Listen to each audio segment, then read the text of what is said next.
We're Sainties. St. Elizabeth University. St. Elizabeth is the best kept secret in New Jersey.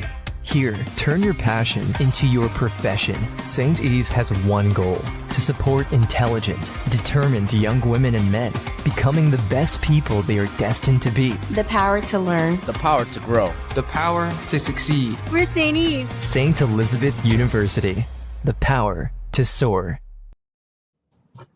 Good morning, everyone, and welcome. I am Dr. Rich Quinlan. I am the director of the St. Elizabeth University Center for Holocaust and Genocide Education. And what is today International Holocaust Remembrance Day, we also begin our spring programming, and I cannot think of anyone better to do so than our esteemed guest today, Deborah Levine. We have been very fortunate to have Deborah speak here at SCU a couple of times already, so I'm sure a number of you who are with us today are back because you know how extraordinary she is. Deborah has had a remarkable career and one that proudly continues to grow. She has had jobs that have ranged from working as a file clerk for Sports Illustrated all the way through being the author of 20 books. And for the past 19 years, she has been the director of the American Diversity Report. And one of the things that the American Diversity Report does is it talks about how it provides articles, podcasts, and resources for navigating a chaotic world. And I think, unfortunately, right now, we are living in somewhat unprecedented, chaotic, and overwhelming times. And Deborah is a woman of extraordinary kindness, empathy, compassion, and intellectualism. And for all of those qualities, we're honored to have her with us today. We're going to begin in just a moment. But before we do, I do want to offer not only a thank you to everyone joining us today, but also to Brandon Hutchinson, who is our IT wizard behind the scenes, who makes all of this happen and happen so incredibly smoothly. So thank you to everyone. Deborah, you are down in Chattanooga, Tennessee. I am glad you are with us today. The power is still on. How are you? The power's on, so is the heat. I'm okay. Well, it is. It's always a thrill to talk to you. Your latest work is called "The Art of Resilience: From Pain to Promise." We will talk about that in greater depth. But of course, you're also known as a wonderfully regarded Holocaust scholar, and today is International Holocaust Remembrance Day. And for those of us who are involved in Holocaust education, I think there's a new level of significance to it, because one of the questions that always exists around Holocaust education is, can we try to create a more empathetic society, more empathetic young people in particular, by teaching about the Holocaust? Over the scope of your career, is this something that you think is possible? Can understanding the Holocaust help to create a better sense of compassion and empathy in people? It's a wonderful question, and I think it is possible. I wouldn't have been a Holocaust educator if it weren't for my dad. And I think we can see his picture up there in a minute. He was a first generation person going to Harvard, right? Studying history and literature during World War II. And he decided to go ahead and enlist. There he is, this young man enlisted, right? And he did not have any expectation of being a military intelligence officer, which teaches us that we may not be what we expect to be, but we adapt. We are resilient. So he was telling me about how one day he was digging a ditch somewhere, and they came along to him and said, "Okay, Levine, You want to keep digging a ditch, or you want to go to the Military Intelligence Academy? Well, guess what he said?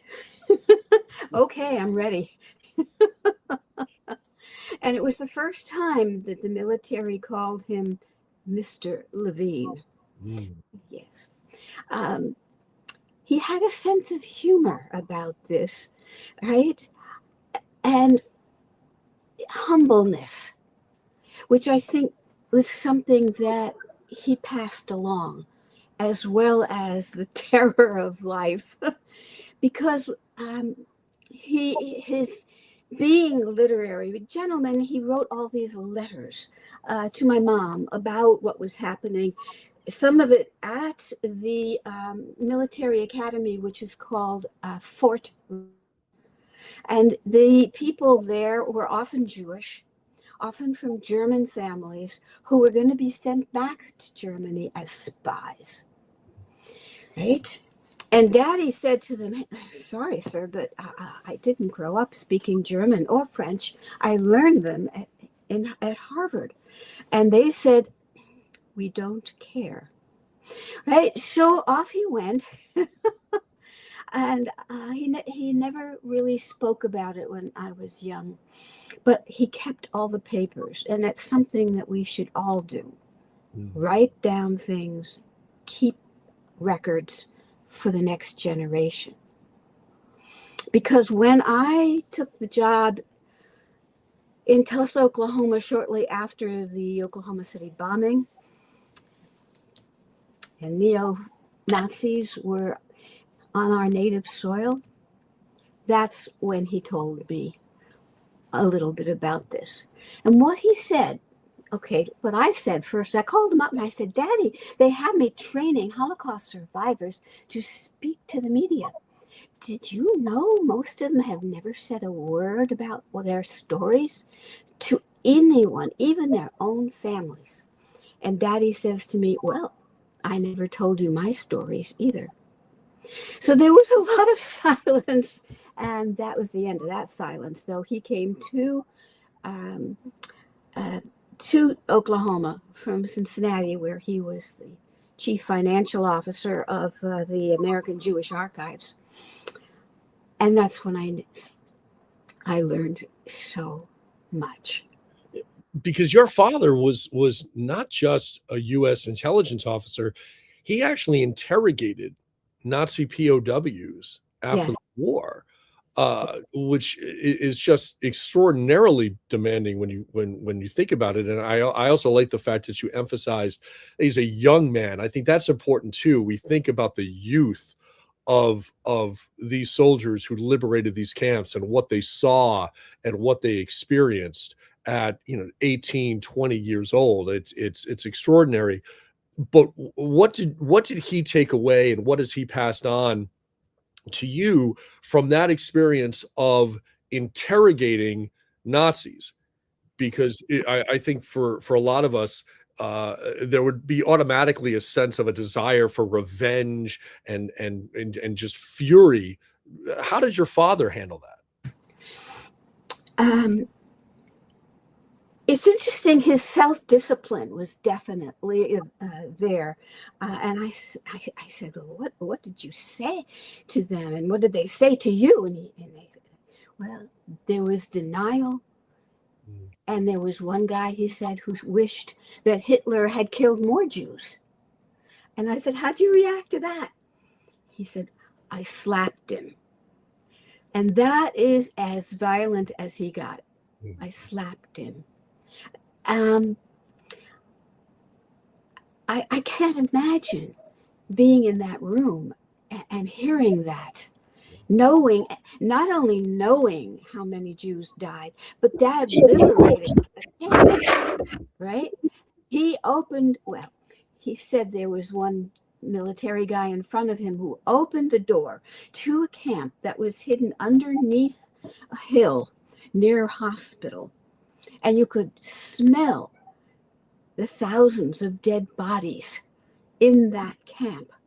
And some very, very skinny guy comes up and says to him, do you know my cousin Mo? in New York and then keeled over and dropped dead. So Daddy wasn't spared very much in the years that he worked as a military intelligence officer. And I have a picture of him getting a Bronze Star, right? A medal for his work. And I said, Daddy, look at you. And he talk about humble. They just had all these medals and they didn't know who else to give them to, so they gave me one. I think it was very much his attitude. He was just doing what he was supposed to do. And he wrote my mom, but he wanted to reassure her that he was okay. So he was sort of bombed during the Battle of the Bulge, Belgium area, right? And it was on the news. And so he wrote my mom and he says, I'm okay, dear. Don't worry, sweetheart, because I ran really, really fast. I love Daddy. Oh, boy. So, And those letters can be found in one of your books, The Liberator's Daughter. yes, they are in, not only are they in the book, The Liberator's Daughter, they're in the sequel, The Magic Marble Tree, and, okay, they're in my documentary on YouTube, which is called Untold Stories of a World War II Liberator. And I am so grateful to the people who were originally a radio script for the University of Tennessee at Chattanooga. And then Jewish Life TV helped me make it into a documentary and not just audio. And it has won in 16 international film festivals. Yeah. Why do you think your father didn't share those stories with you until you brought them up in the context of what was happening in Oklahoma City? I think that it was very emotional for him. And it was also very emotional for the Holocaust survivors. They just wanted a life. And they knew how difficult having a life was. Right? Talk about resilience. They were trying to persevere, to be normal. Right? Daddy sure was. But the reality is it's embedded very deeply in them. And when I started being trained by the FBI in security, right, in Tulsa, yeah, Daddy paid attention and he could not be silent. And he came to Tulsa. I had him be interviewed on a radio station there. And then I got the letters. I'll tell you something. It took me 20 years to write this book, The Liberator's Daughter. So emotional was it to read those letters. The ones to my mom, the ones about what he saw and heard. I can't imagine how he survived and thrived and had a normal life. You know, he was a tough daddy, let me tell you. But yeah. You said something I think that is so incredibly important earlier when you mentioned writing things down and writing things down for the next generation and preserving the truth.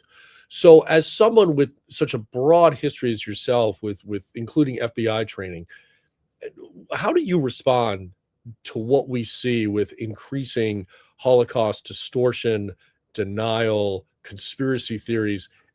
What can the average person do, those of us who lack FBI training in intelligence? What can we do to begin to push back against this? Because it feels overwhelming at times. It is. And keep in mind, when I was in Tulsa and the Oklahoma City bombing was just barely in the past, a famous international Holocaust denier came to Tulsa and rented a room in the public library under the name of what? Native American Constitutional Party? The Native Americans were thrilled. And there he was, and I went to hear him. His name was David Irving. People need to remember that name. And David Irving claimed that Hitler actually loved the Jews. And he held up this letter and he said, and he wrote about it. Now, the only reason no one else knows about that is that it's written in an ancient form of German that only I can read. There were people in the audience who just nodded, of course. And some of them were actually university professors. Others were farmers. It was a varied group, and they all believed it. That was frightening. So one of the things that, one of the reasons I do what I do is because of the denial that I saw that day, years and years ago, which is now online. And you can see it everywhere. And I discovered that David Irving was taking people on tours of Auschwitz, the death camp, and having them pay him thousands of dollars to do it, making money off of what he was doing. I was able to stop that, and I'm very grateful I could. But the world is a strange place, and we are going to have to pay attention. So when we do Holocaust education, right, we have to make people aware, right, that there's a lot of strange information out there. For example, when I did, it must have been almost a decade ago, a course on Holocaust at a high school here in town, and it wasn't a required course on the Holocaust, but there were a lot of kids who decided to go ahead and take it. And so I asked them, what made you take it? And one of them raised their hand and said, well, I wanted to hear both sides of the story. Yeah. That's what's going on out there. So this is what intrigues me, because you'll have students, not the story you just mentioned, but you'll have students who are taking your class out of genuine interest. They want to know the facts. They want to know the reality. What happens to someone? What goes wrong to then be in a room with a known Holocaust denier? And as you mentioned, there were university professors nodding their heads in agreement that he was the only man who could read this text, which is a ridiculous statement. So I don't know if you could provide a concise answer to this, but how does one fall in to these traps? We know the reality. There are truths in this world. How do people end up becoming so misguided on this topic? Well, this is a good question. Because unfortunately, people want to believe what they want to believe. And if they feel like something is, like denial is the truth, it's going to be very hard to prove to them otherwise, if not impossible.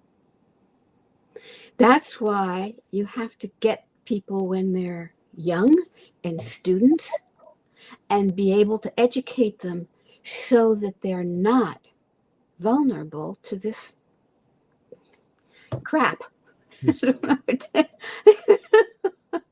Yeah. No, you're absolutely right. And you mentioned how so much of this is now it's so pervasive online, and it's so readily available, and it only emphasizes the importance of a legitimate Holocaust education, because it's so easy for younger and younger students to have access to disinformation and blatant lies and conspiracy theories. And if their worldview hasn't been shaped yet, then you can lose them before they even enter the classroom.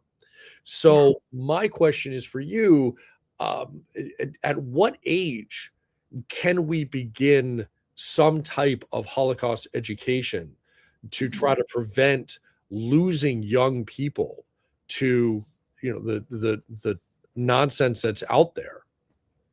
That's a very good question, and the answer it varies because it depends on who they are, where they are, and if they're Jewish, they're probably not going to be convinced by any of this. But if they're not Jewish, right, what happens? That's why I put my documentary up on YouTube, and it's free and available for any classroom, any family. Not only that, right, but I created something called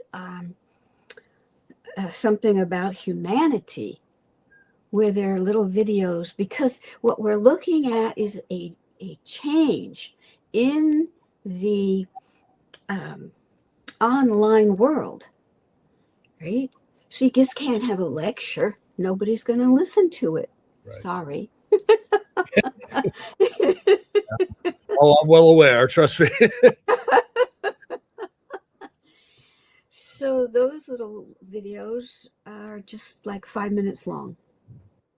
And some of them are about the Holocaust, but some of them are about other things about humanity. Because we're losing, right, aspects of humanity, kindness, understanding, gentleness, forgiveness. It's just gone. And we have to be able to inspire through stories. So let's shift to that. Let's talk about that, because that's perfect. And I do want to just emphasize one previous point that you made, because you're right. In terms of Holocaust education, for those who are outside of the Jewish community, it is absolutely vital, and it should be mentioned that here we're St. Elizabeth, so we're a Catholic university that's had a Holocaust and genocide education on our campus since the early 1990s. So we're a school that certainly embraces that and understands the significance of interfaith work, and that's something that you've done extraordinarily well throughout your career. But to your point about humanity, and this is going to kind of lead us into the art of resilience, it does seem, and even George Clooney referenced this, excuse me, at the Golden Globes, that we're living in sort of this age of cruelty. So if we know what it is, we've recognized the problem, how do we begin to turn the tide and begin to promote the value and the significance? Because I think we've got, one of the things where we've gotten lost is there seems to be this idea that compassion and empathy is weakness. And your father is a perfect example of how that is an extraordinary strength. So how do we begin to try to promote that message, that being compassionate, empathetic, understanding, inclusive, those are strengths and not something negative? Well, I go back to the whole issue of storytelling, right? Because the stories carry emotion and impact and power, right? The bullet points probably don't, right? So you say, do this, do that, don't do this, don't do that. That's nice. But when you give a story of somebody who has actually done it, it's a different world. One of the stories that I heard was that after the war, many of the Holocaust survivors were shipped over to America, right? Some of them weren't allowed to land. There's that movie called Exodus. They weren't welcome. That lack of empathy is an incredible story in itself. Making a whole movie out of it is perfect. Then I had a story where in a boat coming across, it stopped in Bermuda, right? Now, my family is the only Jewish family to have lived for 4 generations on the island of Bermuda, right? And my grandpa, okay, he didn't speak Hebrew. He spoke some Yiddish, which is an old language from Ukraine area, Russia, but no Hebrew. But when the people came over in the boat and some were sick, the doctors on Bermuda didn't understand what they were saying. My grandpa stepped in and translated and saved lives. And a small, generous action. It's an amazing story. And then, right, it was time for the High Holy Days. He couldn't do anything. He didn't know Hebrew, couldn't do a service. He marched these people up the hill in Bermuda to the Anglican Cathedral, where the bishop knew Hebrew, and the bishop conducted the services for these Holocaust survivors. Kindness, willingness to go beyond what you're asked to do in life, right? And it makes an incredible story. And those are the kinds of stories, I think, that inspire people. Well, what are you going to do? And even if it's just, donate food, right? Do something the way heroes during the Holocaust did. Because you don't have to, when you have Holocaust education, just tell about the horrors of it. Lord knows there's plenty of that. But also tell about the heroes who risked their lives, who did amazing things out of kindness, out of gentleness, out of humanity. And then ask people, what would you have done? That's an extraordinary message, and you're absolutely correct. And it's a message that can be easily embraced. Right? Ask yourself, what would you do? And we certainly need more of that, because it's about being selfless. And I think that's one of the themes that you've written about and talked about so well, is that sense of selflessness and giving to others, and what that means, because sort of collectively we can be our brother's keeper, and we can improve the world around us. I think what happens sometimes, even in the classes that I teach on the Holocaust and genocide, students ask, well, I'm one person, how am I going to stop this? How am I going to prevent this? And of course the answer is you're not as one person. But if you make your immediate world better, and then people continue that idea, then suddenly we have a movement. And you've expressed that beautifully. And I wanted to begin to ask you, and before we move on, I just want to say to anyone who's with us, if you have questions for Deborah, comments, please put them in the chat, because I know she would love to hear from people other than just me. So please ask anything you like. But I do want to ask you about the most recent text talking about the art of resilience, because resilience is such a powerful word. So is resilience something, Deborah, that a person can be taught? Or is resilience something only that a person inherently possesses? Yes, for both. Okay. We all have it inside us. Otherwise, how do we get through childhood and all the changes that we make every year as we grow older and adapt? We have to have some kind of resilience, right? To go from age 1 to kindergarten to middle school, high school, right? Otherwise, what, you're just going to sit there in front of a TV set? Most of us won't. Having said that, right, there are skills involved in resilience, right, that can be developed with ongoing learning throughout your entire life, right? Perseverance, flexibility, determination, all of these things that make up the whole thing of resilience, right? Each of them you may draw on continually through your life. And one of the things that I would like to share is that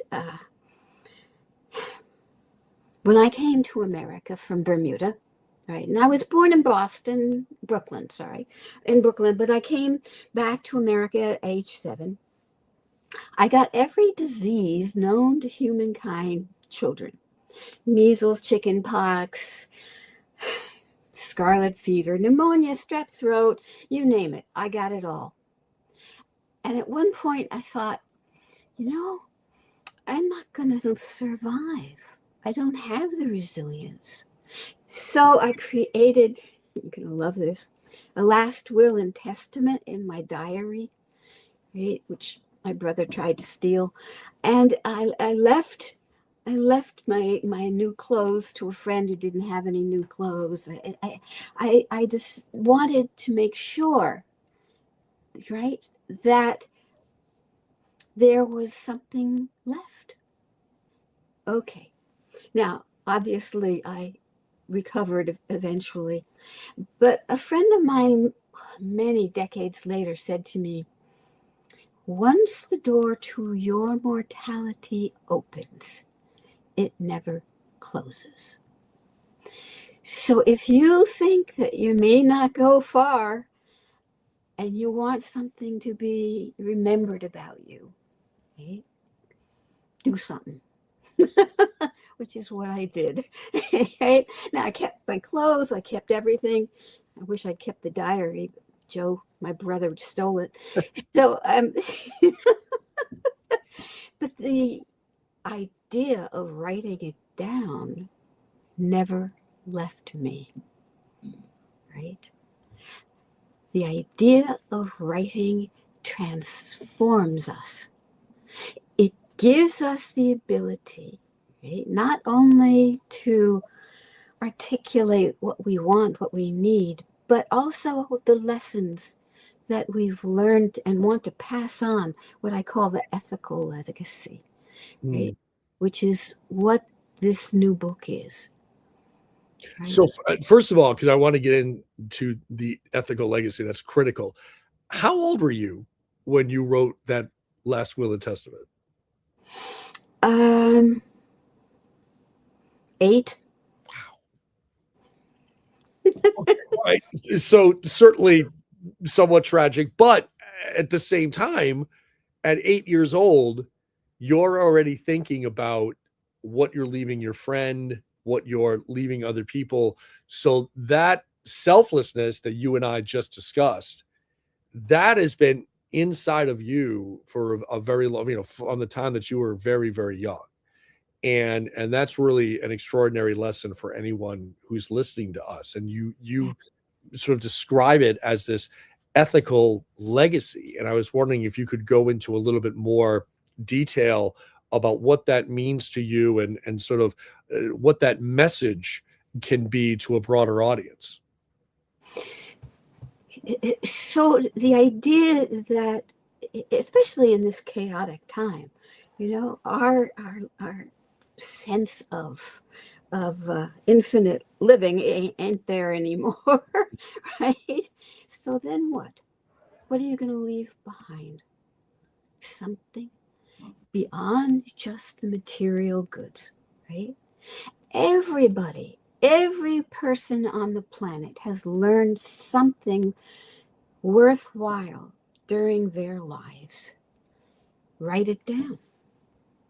And writing it down means, right, you have to really envision it, understand it, relive it, write it down again and then again, and maybe something more. And it gives you a sense of who you are and can be the best of who you are. Yeah.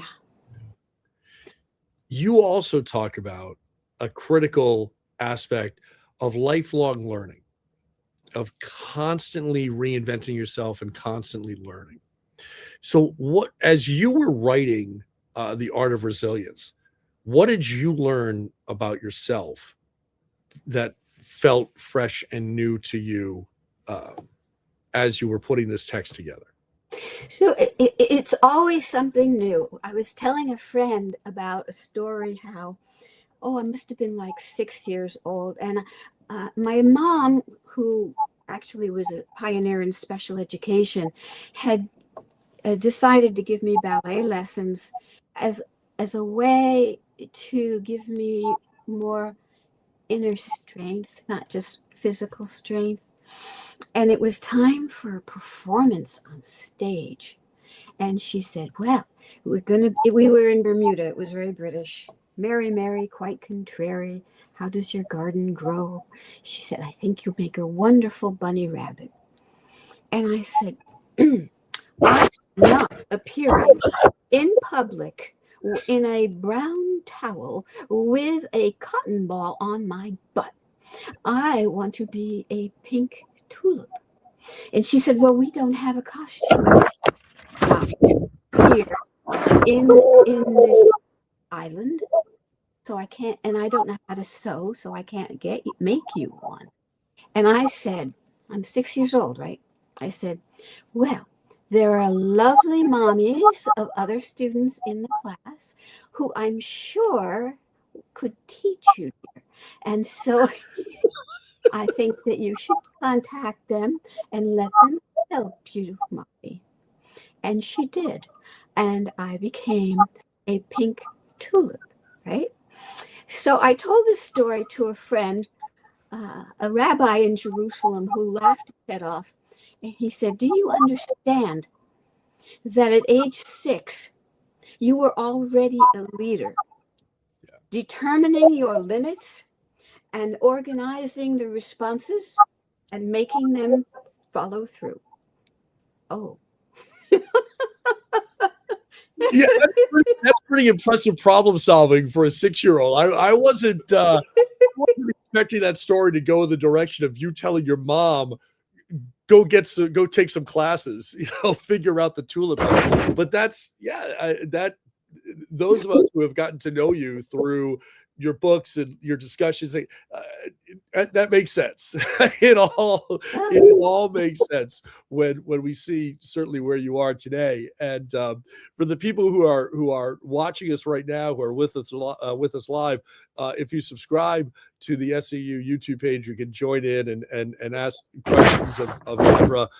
Maybe you too can learn how to be a pink tulip someday. But that's fantastic. But the idea of leadership is critical to who you are as well, because you've been a leader in a number of different areas, with the kind of jobs and roles and responsibilities that you've had. I wanted to ask you about something specific that you did in Chattanooga, Okay. which you helped create videos for children in Ukraine. And it was really sort of extraordinary. There was a wonderful article written about this in the Times Free Press, and talking about what you were doing locally for children in Ukraine. I was wondering if you could talk a little bit about that, because that also obviously is dealing with resilience and dealing with trauma and trying to turn it from, as you titled your text, from pain into promise. Yeah. So about a year and a half ago, the mayor of the Ukrainian city called Trostianets came to Chattanooga for a reception given by the sister cities and talked with them and our mayor. And I met him. And later I interviewed him on Zoom when he was back home for the American Diversity Report so people could hear what was happening. Then a few weeks ago, I got a message from him wanting to update me. Okay, so we Zoomed along with his translator. Right? And it turns out one of the things he wanted was pictures or videos that would support the children of Trostianets, especially those who were orphaned during this incredible Russian invasion. They were only 20 miles away from the Russian border. And I said, well, how about video? And I will make a sample and share it with people. And so I sat and I took what he really kind of focused on, which is to support them not only by wishing them Happy New Year, but by acknowledging their incredible courage, resilience, and ability to persevere, which I did. And I've put that up on the American Diversity Report. And people are welcome to make similar YouTube videos, which I will pass on to Trostianets so they can put it up on their TV. It was a pleasure to do that. Now, a lot of people say, how come with all that you do, you've run Jewish federations and this, that, and the other, you do stuff for kids? It's a joy, right? It is a joy. And I've done many video stories for kids, for diverse kids, like the Bunny Bear Adventures in Diversity Land, right? And I used AI to keep them in not just audio, but video. And it's, I guess, part of us, no matter how old we get, are still kids inside.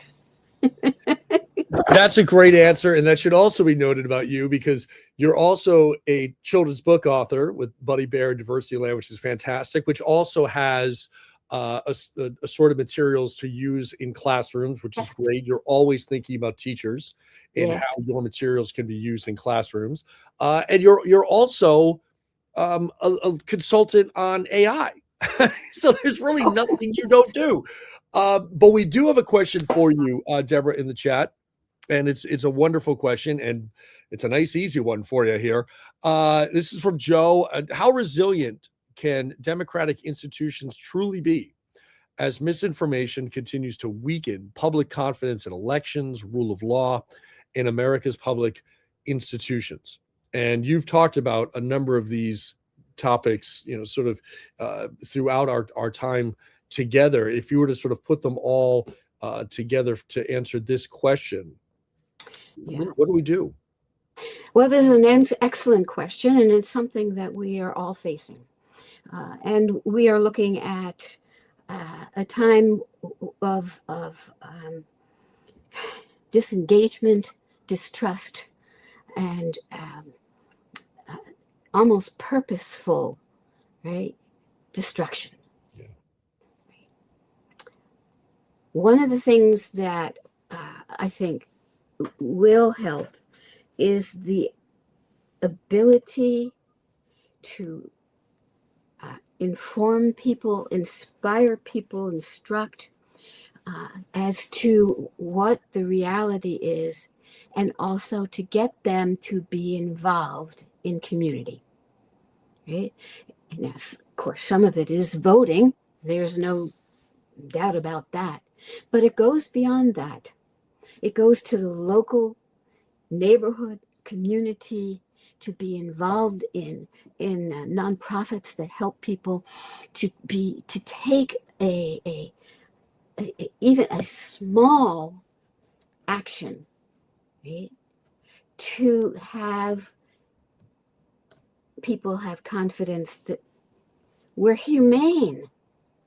That's the problem, right? The humanity that we're losing is not just the confidence in the law, but it is something that we can individually influence. Now, will that change the rule of law, elections, and public institutions? I think that one of the reasons why I write, right, is to counteract this movement. Not only do I write books, I am an opinion columnist for the newspaper. And every week I write about what's going on. People read what I'm thinking. Sometimes they write me back that I'm a horrible person. Too bad. But I have learned to tolerate criticism of all kinds. That's what we have to do, and keep going. Well, boy, that is there is a way in which you are far stronger than I, because I think I would wilt if I received emails that said I'm a terrible person. So I have tremendous respect for you, and people should absolutely read your columns, because they're exceptional, they're erudite, they're everything you are, placing an emphasis on compassion and kindness and decency, and that key word humanity. So as we bring this to a conclusion, Deborah, and we see ourselves right now as a country, and I don't think I'm being hyperbolic to say as a world, kind of at a crossroads. I think so. Uh, without trying to put a bow on things or be oversimplify them, what would be one thing that a college student who's watching this, a middle school student who's watching this, someone in their 80s who's watching this, the one thing a person could do to try to create the world that we want to have in terms of our own humanity?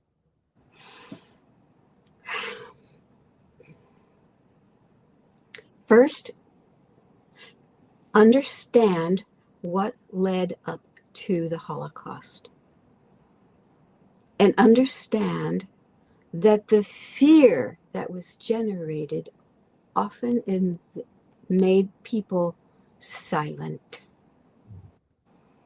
Denial, run away, hide. Did that help anything? Nope.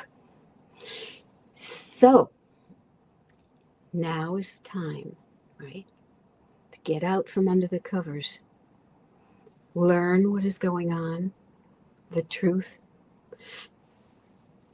maybe write it, say it, speak it, teach it, and repeat some of the things that came out of that world, like the poem by Pastor Martin Niemöller. Okay, first they came for all these different people, and I said nothing, and then they came for me, and no one was left to say anything. And I will share with you that when I ran the 1990 National Workshop on Christian-Jewish Relations, I sat with Martin Niemöller's son, Jan Niemöller, right? And trust me, all of you, may meet people who will someday be famous. Pay attention. Outstanding. Well, first of all, it is an honor for all of us to be with you, for everything that you've done and everything that you continue to do. Deborah, you are someone who is not merely speaking it, you live it every single day of your life. And you are generate changes locally, globally, changes that are small, changes that are huge. You are a component of all of it. And what makes you such a pleasure to be around is you are such an agent of good. And we need more people like you. And I hope everyone who heard your voice today and hears this on future viewings takes everything that you are and everything that you represent and introduces it into their world.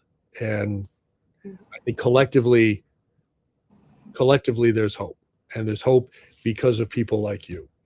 So thank you so much again, for everyone who is watching. Art of Resilience, Pain to Promise is Deborah's latest text. Check out the American Diversity Report, and look up Deborah Levine's bio. It's going to take you a while to read it, but look up her bio and all of her books, and please immerse yourself in what this woman does, because she is truly brilliant and she is a gift. And we are so appreciative that you always make time for us here at St. Elizabeth. And so thank you very, very much, Deborah. Thank you to everyone who's with us today. And please look up St. Elizabeth University. We are Morristown, New Jersey. We no longer want to be the best kept secret in New Jersey. We want to be the school that all of you are talking about. So thank you, Deborah. I know our paths will cross again, and I can't wait for that to happen. Until then, everyone, please take care of each other. Check out all of Deborah's work, and I thank you all for joining us today. Thank you.